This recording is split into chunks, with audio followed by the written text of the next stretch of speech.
હાય, ઘણા advisers especially banking ચેનલમાં guaranteed insurance plans બહુ જ સેલ કરતા હોય છે. These are the highest revenue generating product in the bank assurance line. એટલે એમને ટાર્ગેટ્સ બી એવા હોય છે અને ટાર્ગેટ્સ અચીવ કરવા માટે ઘણા બેંક એમ્પ્લોઈઝ એને મિસ સેલ બી કરતા હોય છે. મોટા મોટા ફિગર્સ બતાવીને એ ક્લાયન્ટ્સને 7 યર્સ 10 યર્સ કે 12 યર્સના પેમેન્ટ પ્લાનમાં એનરોલ કરી દે છે. આજે આપણે આનું એક એક્ઝામ્પલ જોઈએ. રિસન્ટલી એક ક્લાયન્ટને ઇન્સ્યોરન્સ કન્સલ્ટન્ટ મળ્યા અને એમને એક પ્રોડક્ટ પિચ કરી જેમાં ક્લાયન્ટે 12 વર્ષ સુધી 5 લાખ રૂપિયા એવરી યર ભરવાના, એટલે ટોટલ 60 લાખ રૂપીસનું ઇન્વેસ્ટમેન્ટ થાય.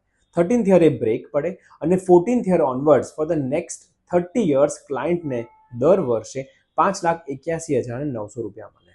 આમ કરીને ક્લાયન્ટને એવું કહેવામાં આવે છે કે તમને તમારા 60 લાખની સામે 1,74 લાખ રૂપિયા પાછા મળશે, પ્લસ 30th યરે તમારા 60 લાખ બી તમને પાછા મળશે, એટલે ટોટલ 60 લાખની સામે તમને 2,34 લાખ રૂપિયા પાછા મળશે. તમારી અમાઉન્ટ ઓલમોસ્ટ 4 ગણી થઈ જશે, ટેક્સ ફ્રી, ગેરંટીડ, અને એના પર તમને 50 લાખનું લાઈફ ઇન્સ્યોરન્સ બી મળશે. Now let's look closely.